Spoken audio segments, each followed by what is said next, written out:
બરાબર છે ને બાળકો? Yes sir.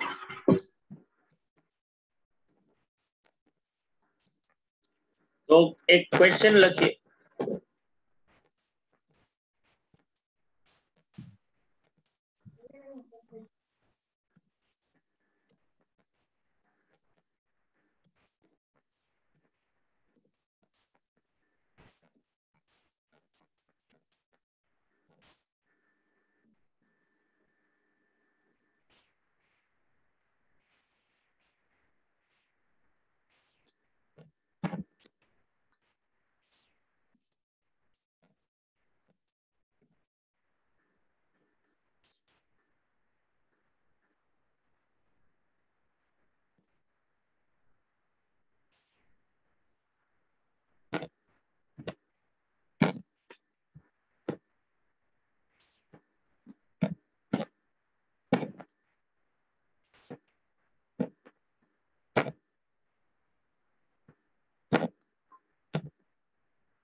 તો આ તમારે મને ફિલઅપ કરાવવાનું બાળકો, તમે કહેશો એ પ્રમાણે લખી શકો.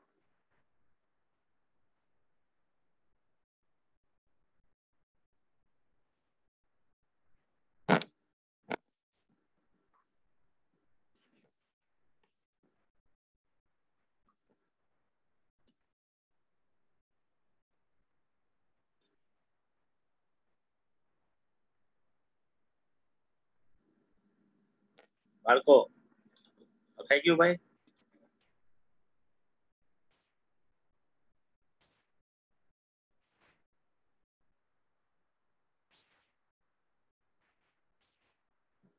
શું લખું ફર્સ્ટમાં ભાઈ?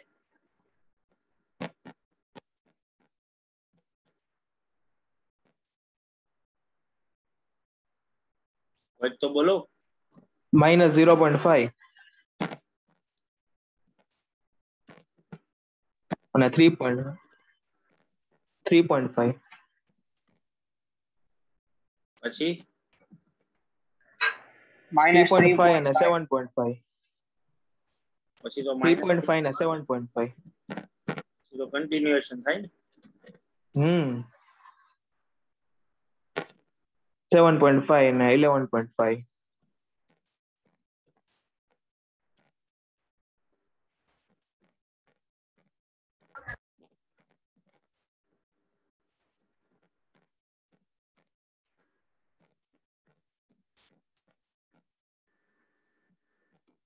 સાચું? આ યસ સર. બધાને સમજાણું ભાઈ? હા.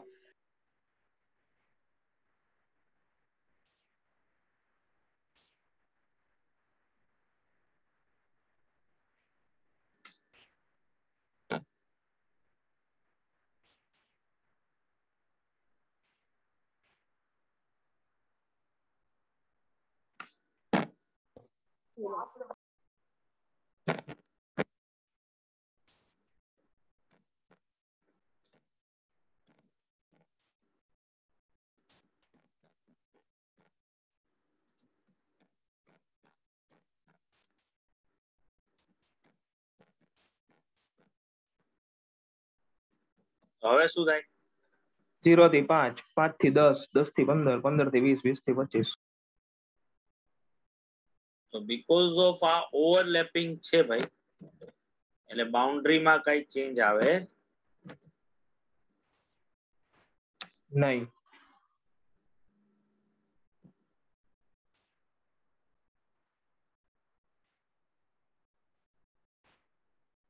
બાળકો ક્વેશ્ચન લખવાનો છો ભાઈ, તમને પાછું યાદ દેવડાવી દઉં. હા સર. આ બે લખવાના છે. હા હા, હાલે પાછો ઓલોય કરી દઉં. ઓલો તો લખાઈ ગયો, આ આવડે પછી હું લખું. તો પછી બધા લગ્નમાં આવ્યો તો ઓલરેડી શું, અને હવે તું એમ કે હવે જમવાનું છે, સજાયું છે, જમવાનું છે. લખી નાખી બીજું યા ઈકો ચાલુ છે એક જ મિનિટ. હા હવે નો આવે. એટલે હું એમ કહું છું કે તે લગ્નમાં તું ગયો સૂપ પી લીધો, હવે તું એમ કે બાકીનું સામે ગોઠવ્યું છે એ જમવાનું કે નહીં જમવાનું. લગ્ન નો જાતું કરાય હવે આમાં.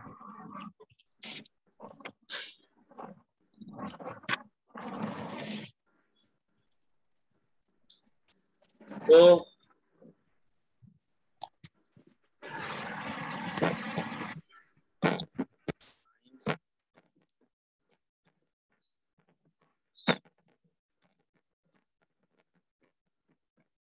આ એ લખવાનો છો બાળકો.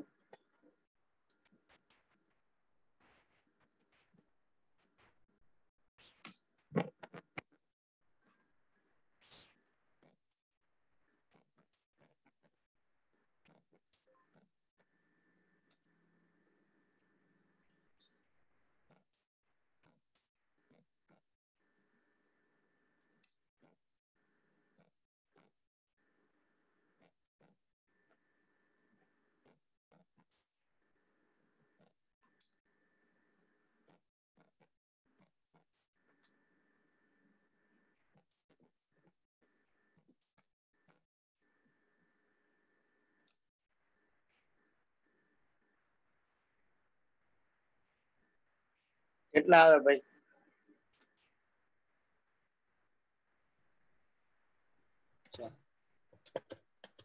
ત્યાં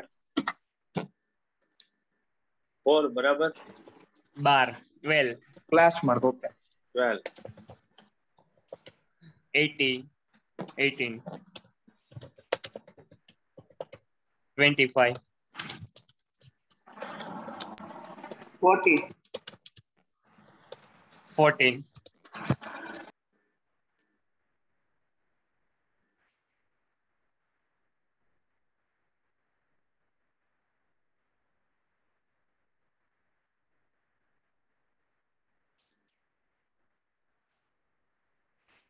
ક્વેશ્ચન એ થાય કે જે રીતે આપણે બાઉન્ડ્રી ના અંદર સમજ્યા કે ક્લાસ બાઉન્ડ્રી આપણને ક્યાં યુઝફુલ થશે, તો કે જ્યારે ગ્રુપ ડેટા આપ્યો હશે અને ઇન્ક્લુઝિવ ગ્રુપ ડેટા આપ્યો હશે અને મારે મીડિયન ગોતવો છે, મારે ડિસાઇલ્સ ગોતવા છે, પર્સેન્ટાઇલ્સ ગોતવા છે, ક્વાર્ટાઇલ્સ ગોતવા છે, મીન ડેવિએશન ગોતવું છે, ક્વાર્ટાઇલ ડેવિએશન ગોતવું છે, તો આવા બધા કેસીસમાં ક્લાસ બાઉન્ડ્રીઝ જે છે એ મારા માટે બહુ ઇમ્પોર્ટન્ટ બની જશે. કારણ કે ઇક્વેશન ના અંદર એ બધી વસ્તુ સોલ્વ કરવા માટે જે એલ વર્ડ યુઝ થયો છે, એલ આલ્ફાબેટ જે યુઝ થયો છે, એનો મિનિંગ જ એ થાય છે કે it's a lower class boundary, not lower class limit. એ લિમિટ નથી, બાઉન્ડ્રી લેવાની છે. એટલે જો લિમિટ અને બાઉન્ડ્રી અલગ અલગ હોય તો મારે બાઉન્ડ્રી જે તે ક્લાસની ફાઇન્ડ આઉટ કરી અને એને ઇક્વેશનમાં પુટ કરવાની થશે. તો ક્વેશ્ચન મારો જે છે એ આને રિલેટેડ એ જ આવે કે તો પછી ક્લાસ માર્ક મને ક્યાં યુઝ થશે. બરાબર, તો કે ક્લાસ માર્ક જે છે એ મારે જો યુઝ કરવાનું આવે તો જો મારે આરિથમેટિક મીન ગોતવો હોય, મારે સ્ટાન્ડર્ડ ડેવિએશન ફાઇન્ડ આઉટ કરવું હોય ફોર ગ્રુપ ડેટા, તો એ ક્લાસ માર્ક થી જ ગણી શકાશે. જેમ કે જો આપણે એક્ઝામ્પલ લઈએ એક સિમ્પલ ખાલી, કે મને એક વેરિયેબલ એક્સ આપ્યું છે અને એની ફ્રીક્વન્સી આપી છે 5, 10 ને 15. એની ફ્રીક્વન્સી છે 1, 2 અને 3. અને જો મારે એરિથમેટિક મીન ગણવો હોય તો જે લોકોએ પણ સ્ટેટિસ્ટિક્સ કર્યું છે એને યાદ જ હશે કે મારે એફએક્સ ગણવું પડે, આનો ટોટલ કરવો પડે બેઝિકલી કે જે નંબર્સ છે એનો ટોટલ કેટલો એ થયો 20 અને આ થયો 35 બરાબર ઓવરઓલ ટોટલ જે છે એ થશે 70 જેને હું ફ્રીક્વન્સી થી મારી ડિવાઈડ કરીશ બરાબર એટલે ઓબ્વિયસલી મને એરિથમેટિક મીન મારો મળી જશે માથાકૂટ ક્યાં થશે તો કે માથાકૂટ જો મારે એરિથમેટિક મીન ફાઇન્ડ આઉટ કરવો હોય ગ્રુપ ડેટા મને જો ક્લાસ આપ્યા હોય જેમ કે 0 to 10 10 to 20 અને 20 to 30 આવા ક્લાસ આપ્યા છે અને એની ફ્રીક્વન્સી છે 1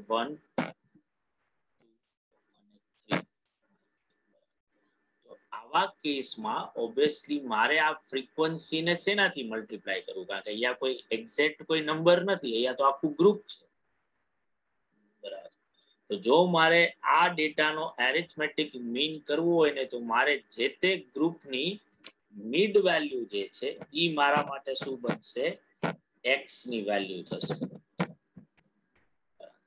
એટલે આની 5 આવશે આની 15 આવશે અને આની 25 આવશે એટલે હવે હું fx કરી શકીશ કે ભાઈ 5 અને 75 ટોટલ થશે 126 બરાબર તો બીકોઝ ઓફ ગ્રુપ ડેટા હતો અને મારે મીન ગોતવો હતો ડેટાનો કે મારે સ્ટાન્ડર્ડ ડેવિએશન ગોતવું હતું તો ઓબ્વિયસલી બીકોઝ ઓફ ગ્રુપ છે તો હું એક ગ્રુપમાંથી મીન કે સ્ટાન્ડર્ડ ડેવિએશન ગોતી શકું નહીં મારે જે તે ગ્રુપની મિડ વેલ્યુ જે છે એ લેવી પડે જેને હું x ની વેલ્યુ કહું અને x ની વેલ્યુ એકવાર મળી જાય પછી હું એનો મીન કે એનું સ્ટાન્ડર્ડ ડેવિએશન જે છે એ ફાઇન્ડ આઉટ કરી શકું બરાબર છે ને બાળકો 110 થાય છે ટોટલ કઈ વાંધો નહીં કરી નાખી મોજ બસ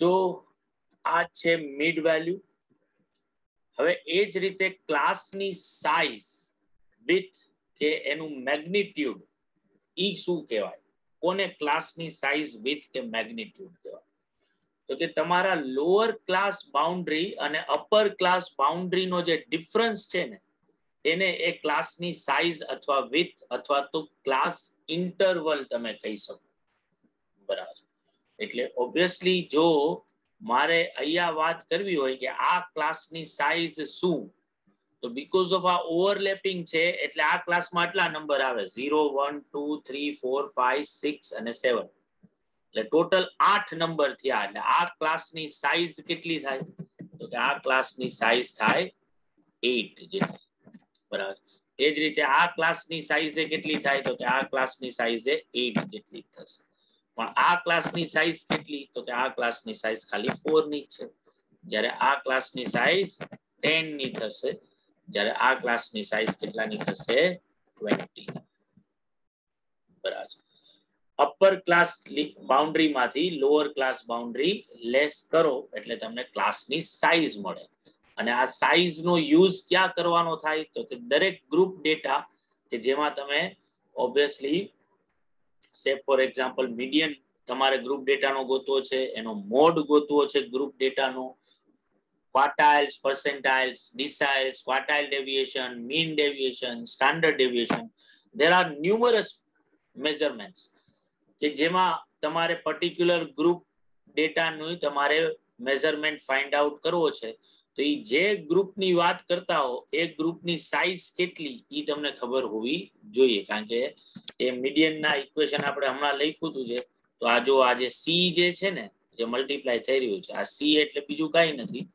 ઇટ્સ અ ક્લાસ ઇન્ટરવલ ઓર તમે એને સાઇઝે કહી શકો બરાબર ઓર તમે એને વિથે કહી શકો મેગ્નિટ્યુડે કહી શકો કોની સાઇઝ તો કે જે મીડિયન ક્લાસ છે એની મીડિયન ક્લાસ કયો છે 10 થી 15 નો તો આની સાઇઝ કેટલી આવે તો કે આની સાઇઝ 5 ની આવે એ 5 થી મારે એને મલ્ટીપ્લાય પણ કરવાના આવે.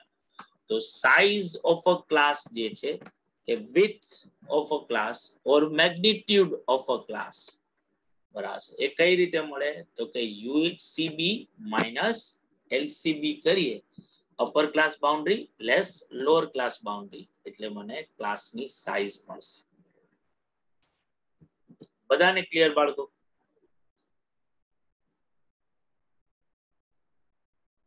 Yes sir. તો આટલું રાખીએ છીએ બાળકો આજે. હવે મંડે મળીશું પાછા આપણે, ત્યારે અહીંથી આગળ જોશું. આ એક્સક્લુઝિવ ઇન્ક્લુઝિવ સિરીઝ કોને કહેવાય એ તો આપણે સમજી લીધું છે બરાબર. એટલે હવે ક્યુમ્યુલેટિવ ફ્રીક્વન્સી બહુ મહત્વનું ટર્મ આવશે, એ આપણે સમજીશું કે કોને ક્યુમ્યુલેટિવ ફ્રીક્વન્સી કહેવાય. તો આવજો બાળકો બધા. Bye bye, Tata, C you. આવજો સર. ઓલી સાહેબ PLR દર્જ કરવાની છે હમણાં. શું કરવાની છે? PLR આપણે હવે ઓને CBSE આપણે એક જ રાખ્યો. શું રાખ્યું? CBSE વાળાએ શું રાખ્યું? એને બે ઓપ્શન રાખ્યા છે એક્ઝામના. એટલે બે ઓપ્શન રાખ્યા એટલે કે એક્ઝામ આપો હોય તો હાલે, નો આપો તો હાલે એમ? એમ નહીં એટલે એક્ઝામ લેવાની પણ હવે એને MCQ ઓબ્જેક્ટિવ ટાઈપ રાખી. બરાબર. તમારામાં તો ઓલો ઓપ્શન આપ્યો છે ને કે તમે 25 દિવસ પછી આપી શકશો પાછી. એ 25 દિવસ હું કામનું, ખોટો પાસ કરી દે તો ક્યાં આપણે બીજું કઈ જોઈએ. આમાં કોઈ આ ખાલી એક્ઝામ લેવા માટે જ લેવડાવવાની છે, બાકી બધા પાસ થઈ જ જવાના. તું મોજ કર. એના માટે માનશે સ્ટેટ એકાઉન્ટ ના 2 પેપર લઈ લે બસ, આપણે કઈ બીજું ભરવું નથી. આપણા હજી તો જૂન મહિનો ચાલુ થવા દે, હજી ધીમે ધીમે પછી વસ્તુ વેગ પકડશે. આ એક્ઝામ ની વેલ્યુ નો રહ્યો. એક્ઝામ ની આ વખતે વેલ્યુ નો રહી એમાં. હા એ તો છે. એ હમણાં 2 વર્ષથી પૂરું થઈ ગયું બકા, કોઈને એક્ઝામ ની કોઈ વેલ્યુ રહી જ નથી. પાછું જો આમાં કેન્દ્ર વધારે દે ને, મારા ગામમાં એક દઈ દે એટલે પછી હું તો ભરવી હવે આપણે. પણ આમ તો કેન્દ્ર વધારવા જ પડે ને બકા, કારણ કે 20 જણાને જ અલાઉ કરવાના છે ને એક ક્લાસ, તો એટલી જગ્યા તો કરવી જ પડે ને, બાકી તો ક્યાંથી મેળ પડે. અમારી સ્કૂલમાં ખાલી 400 છોકરા તો છે 12માં. હા તો પછી એટલી કરશે એ લોકો, કઈક ને કઈક ગોઠવશે. જો હજી થોડાક દિવસો જવા દે એટલે ઘણું પિક્ચર ક્લિયર થશે. જૂન ને જોતા લાગે સર એક્ઝામ લેવાશે તો ખરી જ ને એક્ઝામ તો. હવે તો બકા કારણ કે હવે તો શું છે, કેસીસ ગવર્નમેન્ટ ના ચોપડા ઉપર કેસીસ ઓછા થવા માંડ્યા છે. આ સર આ ત્રીજો સ્ટ્રેન્ડ છે એમ બધા એમ. તમને લોકોને તો આજે એવી કઈક જાહેરાત થઈ ને કે 10મા 12મા વાળા છોકરાઓને, એટલીસ્ટ 12મા વાળા છોકરાઓને કઈક વેક્સિનેટ કરવાના છે. એ લોકો 18 વર્ષ બધા માંગ કરી હતી ને બધા. હા 10મા વાળા છોકરાને તો વેક્સિનેટ કરી ન શકાય, પણ 12મા વાળા ને એ લોકો કરવાના છે. અમે 18 ને નથી એને કહીએ એમ કહીએ તો એની આડઅસર કઈ થાય તો. હા તો ક્યાંય તારે તો તારે લેવી કે ન લેવી તો તારા ઉપર જ છે ને બકા. હજી લોકો વિચારી રહ્યા છે એવું.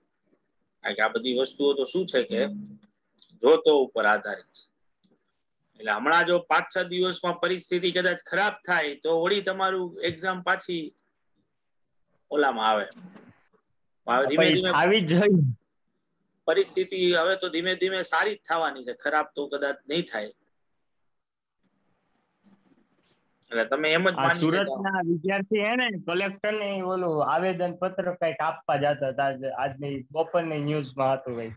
હા અને પછી કે જોઈ કે હવે કે આ કલેક્ટર સાહેબે જોઈ કે કઈ અમારું વાતની રજૂઆત ન કરી તો કે અમે હાઈકોર્ટમાં કે PLR દાખલ કરીશું. કે બીજા બોર્ડ ને કે તમે કે 2 ઓપ્શન આપ્યા, એક તો 3 વિષય સબ્જેક્ટ માંથી જે કમિટીમાં જે નિર્ણય થયો હતો ને 3 સબ્જેક્ટ માંથી કોઈ પણ સબ્જેક્ટ પસંદ કરી શકે, અને કાં તો MCQ બેઝ.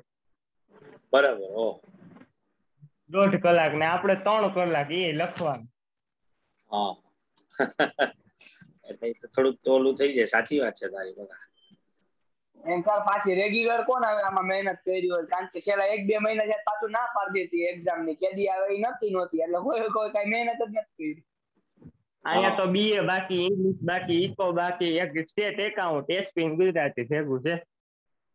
ઓહ, બરાબર બરાબર, સાચી વાત છે. ભણાવતા જ નહીં ખેડતો. હા, આઈથે જે ભણ્યો એ બસ ભણાવતા જ નહીં કઈ. અટાણે ઇન્સ્ટાગ્રામ માં 4 જણા આવે. હા, નહીં વાંધો આવે. બગા તું મોજ કરને.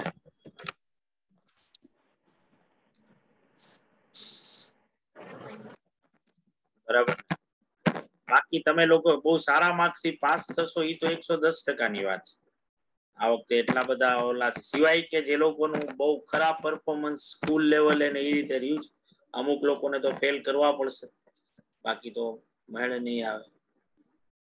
તો એમાં કદાચ અમુક લોકો વળી ચડી જાય ઓલામાં, કારણ કે એ લોકોને નહીં તો તમને માસ પ્રમોશન આપી જ દે, પણ એ લોકોને એ જ માથાકૂટ છે કે બધા આટલા બધા જો પાસ થાય તો પછી એટલી બધી કોલેજીસ નથી, તમે બધા એડમિશન લેવા જાવ કોલેજમાં તો ત્યાં માથાકૂટ થાય.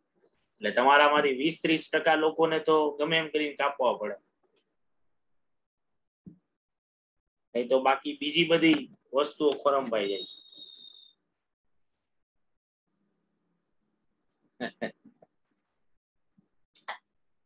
ભલે ભલે બાળકો, તો સોમવારે મળશું આપણે. 6 લાખના 20% 1,20,000 થાય. હા, બરાબર.